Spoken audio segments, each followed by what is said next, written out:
Part 1. You will hear a telephone conversation between a hotel receptionist and a customer. First, you have some time to look at questions 1 to 5.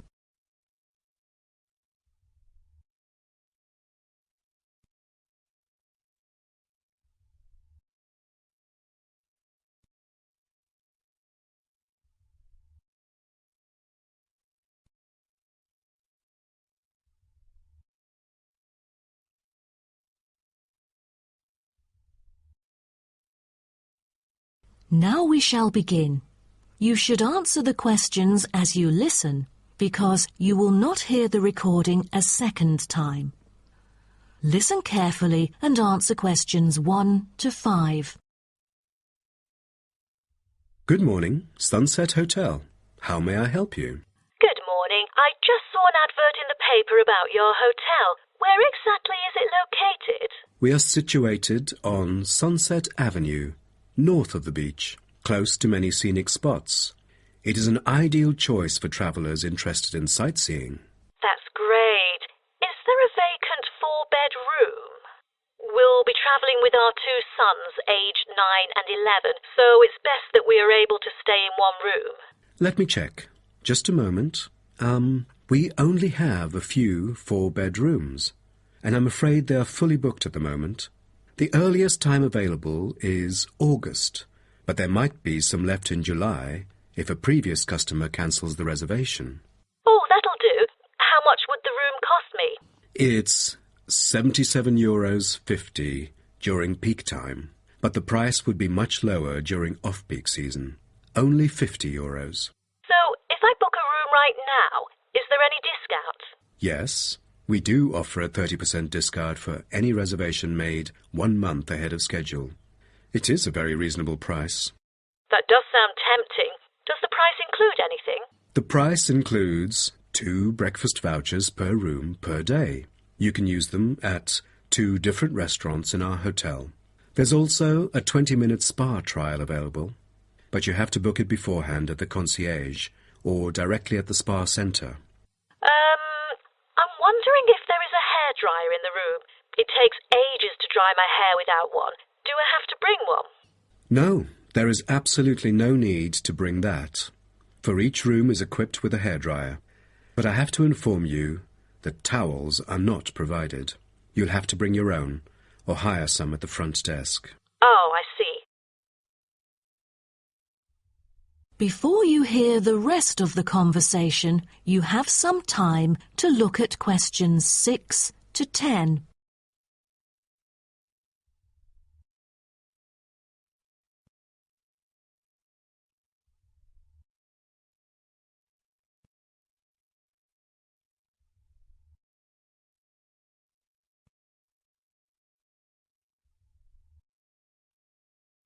Now listen and answer questions 6 to 10. Before making a reservation, can you tell me a little bit more about your hotel? Sure, no problem. We aim to please our guests by providing impeccable service at all the modern amenities, trying to make them feel at home. In the lounge, there are a list of books, ranging from contemporary literature to classic poetry, free for any guest to read. There is also a games room, offering a number of indoor games, including popular board games like Monopoly, as well as the beloved table soccer. A nice place to go on rainy days. Are the computers available in the hotel? I might have a few emails to respond to during my stay there. I'm afraid we currently do not provide any for our customers. However, internet is available within our hotel premises. Just use the room number and the guest name to log in. That means I have to bring my own laptop then. All right. Because I'm travelling with my 2 sons, is there anything that they might be interested in? Yes. A popular activity here for children is collecting shells on the beach. Our hotel has a private beach. When there are very few visitors, you can take a stroll down the beach with your children and enjoy some quality family time, undisturbed.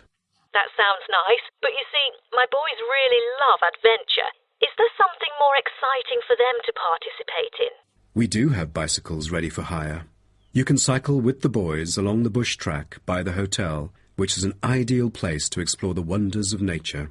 But because there is only a limited number of bicycles, we apply a first-come, first-served rule. Got it. I think my boys would love it. How can I arrange the payment then? Can I pay by credit card? Of course. We take credit cards. Thank you. You've been a great help. My pleasure, Ma'am. Here ends the Part 1. You have now 30 seconds to review your answers to Part 1.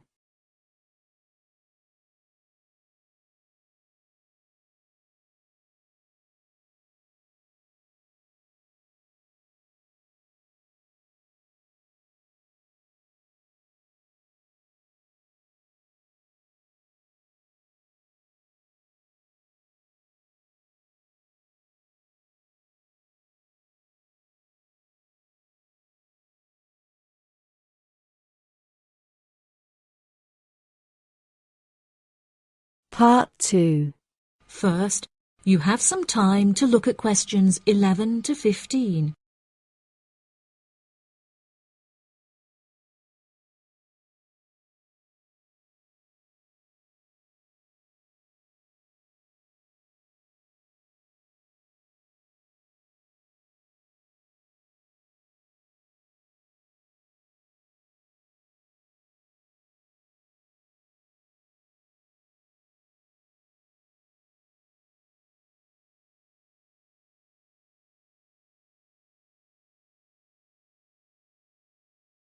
Now listen carefully and answer questions 11 to 15. Hello, and welcome to the homepage for the Healthy Hearing Medical Clinic and Surgery, where we'd like to share a little more information about the services we provide and more. Our hospital is one of the leading specialised hospitals in the United Kingdom, attracting the very best healthcare professionals from around the globe. Not only are we a leading medical practice, but we are also the only hospital in the United Kingdom dedicated entirely to the treatment of and research into the curing of hearing loss. Our facilities and staff here are renowned across Europe, attracting thousands of patients a year. Our consultations can number anything up to 11,000 patients a year. However, we aim to treat around 5,000 patients a year so as to maintain and ensure the quality of our services. Our patients are guaranteed the highest standard of care, as well as the use of our first-class facilities. All patients requiring overnight treatment are provided with their own private room with ensuite facilities, as well as a state-of-the-art entertainment centre, which includes a flat-screen LCD television and PlayStation. Appointments with our healthcare professionals can be made at any time during the week, with female doctors available between 8 a.m. and 11 a.m. If you need to see a doctor outside of these times, please visit the Out of Hours page of our website for more information. Our doctors are all trained to an exceptionally high standard and practice a vast array of specialities. Mr. Roberts is a fully qualified ear and throat specialist. Mr. Edwards is a pediatric hearing specialist, while Mr. Green specializes in reversing hearing loss. For more details about our people, please visit the staff members page on our website. During a consultation, doctors will sometimes decide medication is required, for which patients should receive a prescription. There are several pharmacies within the city. However, we recommend that patients use the pharmacy housed within our healthcare facility. Our in-house pharmacy is well stocked at all times. Our products are competitively priced, and our pharmacists are on hand to help and advise from 8 a.m. until 10 p.m. from Monday to Saturday, and from 9 a.m. until 12 p.m. on Sundays. If you require any help outside of these hours, please see our Out of Hours page on the website. Since the Healthy Hearing Medical Clinic and Surgery also functions as a teaching hospital, we aim to provide our students with every opportunity to expose themselves to medicine in practice. Therefore, we would like to encourage our patients to give their consent for a medical student to attend their consultations. If our patients are not comfortable with this, there will be a form at reception where patients will be able to opt out. Before you hear the rest of the talk, you have some time to look at questions 16 to 20.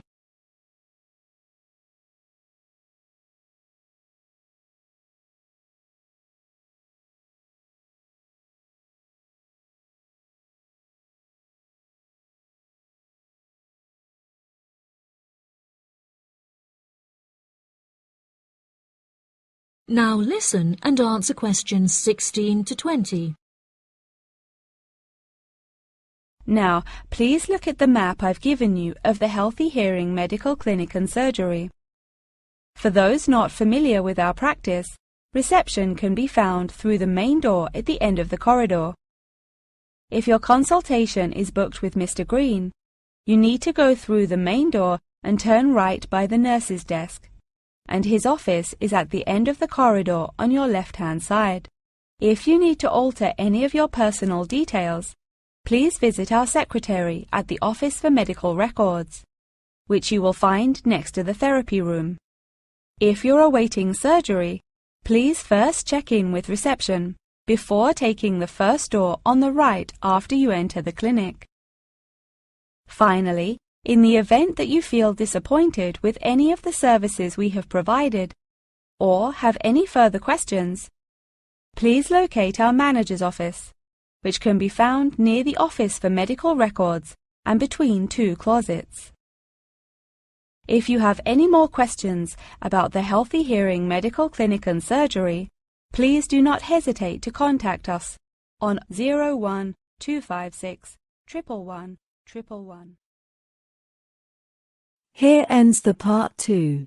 You have now 30 seconds to review your answers to Part 2.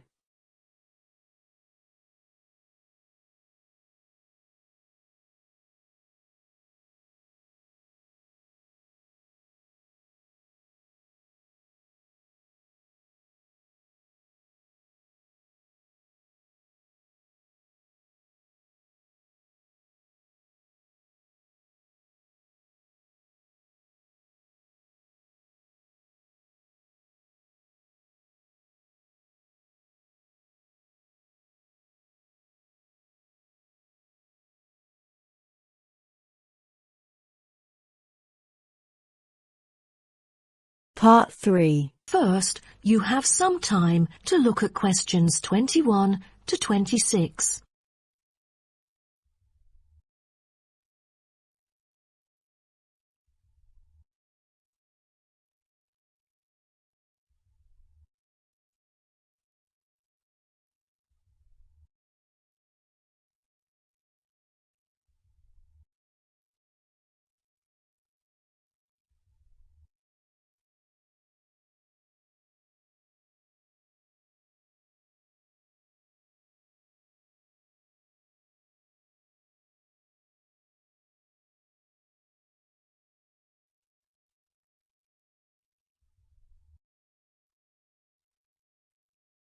Now, listen carefully and answer questions 21 to 26. Thank you all for coming here today to hear about the moa, a kind of animal which has been extinct for a long time. Well, first of all, we look at what the moa are. The moa are 9 species of flightless birds endemic to New Zealand. They were the dominant herbivores in New Zealand's forest, shrubland and subalpine ecosystems for thousands of years. But around 500 years ago, they all went extinct. When I mention extinct animals during ancient times, you may immediately think of dinosaurs, which disappeared around 66 million years ago. Fossils of dinosaurs, which we use to study, are large in number, but not many of those of moa remain, though both animals appeal to people today. So, the moas sound more mysterious now. But, sir, I've got a question about these flightless birds. How can we distinguish them from other birds? That's a good question. Birds are commonly characterized by being warm-blooded, having feathers and wings, usually capable of flight, and laying eggs, while the flightless moa, until their extinction, were the largest birds in the world.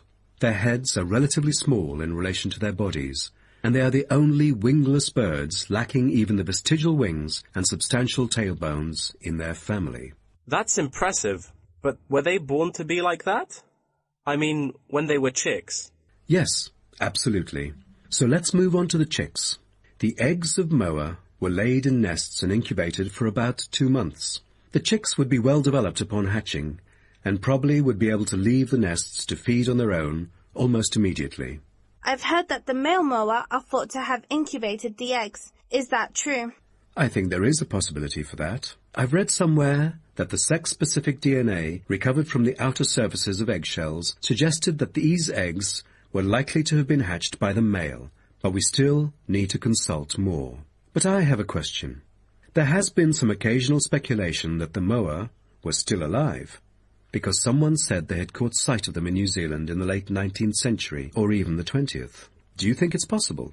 I'm not amazed by that, since that kind of thing has been claimed several times. But I find it funny, because no reliable evidence of moa tracks has ever been found, and experts still contend that moa survival is extremely unlikely. So what was the reason for the moa's extinction? I wonder if it was global warming or some other factors related to their living environment. Well, before the arrival of human settlers in New Zealand, the moa's only predator was the massive Haas eagle.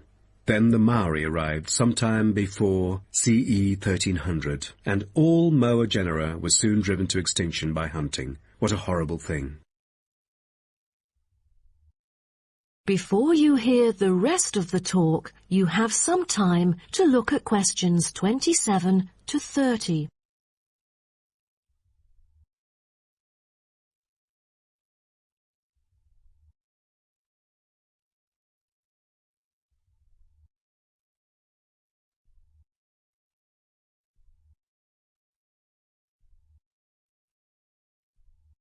Now, listen and answer questions 27 to 30. All right. Now let's look at the features of some species of moa. The South Island giant moa may have been the tallest birds ever known, and the second tallest of the 9 moa species is the North Island giant moa, with the females being markedly larger than males, both in weight and height. And I've heard that the smallest of the moa birds are the coastal moa. Is that right?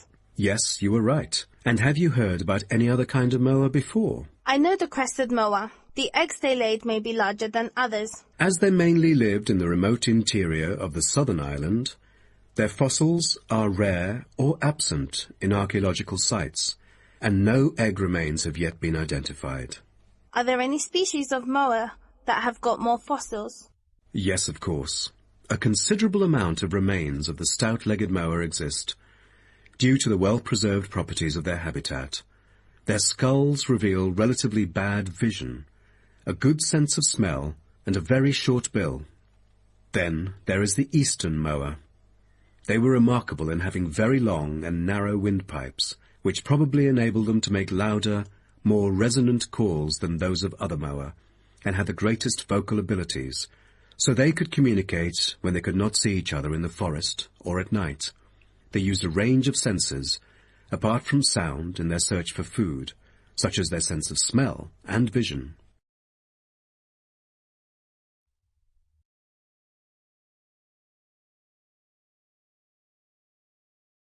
Here ends the part 3. You have now 30 seconds to review your answers to part 3.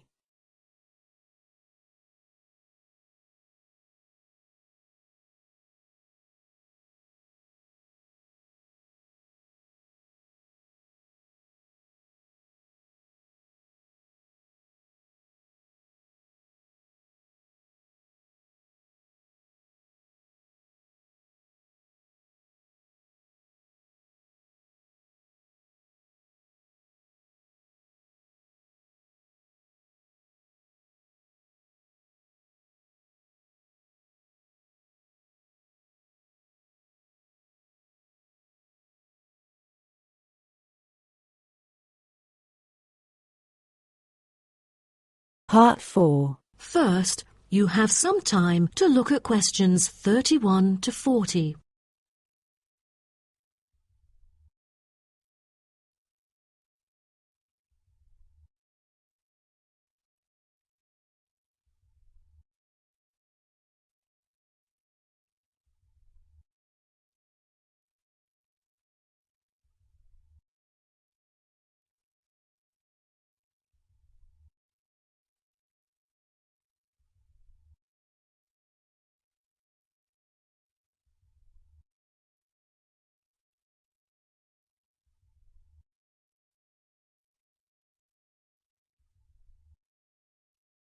Now, listen carefully and answer questions 31 to 40. So, what I'm going to talk about to you today is something called aquaculture. It has been responsible for the impressive growth in the supply of fish for human consumption.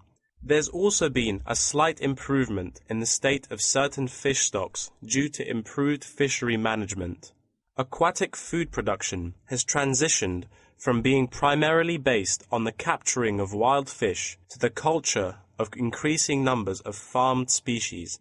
In recent years, a type of genetically modified salmon has been farmed in the New England region, produced by a Massachusetts-based biotech firm. This type of fish is engineered to grow twice as fast as its conventional farm-raised counterpart. As a result, this increases the speed of the local aquaculture industry development, and thus reduces the fishing pressure on wild stock. But local residents have expressed their concerns on the potential negative effects on the ecosystem should those GM fish ever escape into the sea. Stronger, healthier and faster growing, these fish might cannibalize others or outcompete wild-type fish for food. Local decision-makers and regulators have thus pushed forward a number of measures, making it impossible for most GM fish to mate. A small percentage is able to breed only within confined pools. Despite the economic boom of genetically engineered fish, culturing traditional types of fish is still mainstream among fish farmers. Most of them prefer fish with special features, such as tuna. It is a source of high-quality protein with almost no fat. It also contains all essential amino acids required by the body for growth and maintenance of lean muscle tissue. With high nutritional value, this kind of fish will always be popular in the fish market. For the fish farming industry, incidents of fish escaping the farms has been a troubling issue over the years. Due to bad weather, nets that used to hold the fish were often destroyed. Thousands of salmon, worth nearly 220,000 euros, escaped from a fish farm in the Norwegian region in July, raising fear that they would breed with wild fish stocks. Cages were thus built to withstand storms. The frames of the cages are made of PE, which is dedicated to marine use. This material has trustable strength, resilience, and tenacity. To further strengthen it, strong nets without knots are used to support the cylindrical frame. A group of small villages on the island of Zanzibar off the coast of East Africa have been trying to develop a local aquaculture industry sustainably. They use a land-based production system that is both economically and ecologically sound. Land-based recirculation can control ocean temperature and optimize growth for the fish that are used to warmer water. All organic waste from the fish is held on land, with incoming water sterilized to avoid disease, which has historically plagued ocean-based farms. The lack of disease means that no drugs are administered to the fish. However, one problem facing the villagers is lack of suitable land on the coast for this system. Hotels and beaches open to tourists take up most of the coastal area. Another problem facing local fishermen is the scarcity of young fish used to breed the species. This predicament stems from overfishing during the previous decades. The local commercial fishing industry has been reduced by 50% for this reason, and the aquaculture industry has yet to thrive.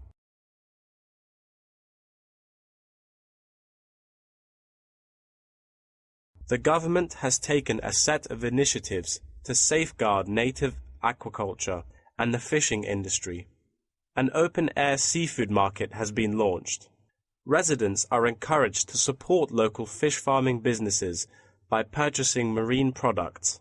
As it turns out, there is a public demand for access to locally produced, sustainable sources of fresh seafood. Moreover, local fish farmers are aided to market seaweed and oysters, both of which have additional economic values. Seaweed is used in various ways in cosmetics.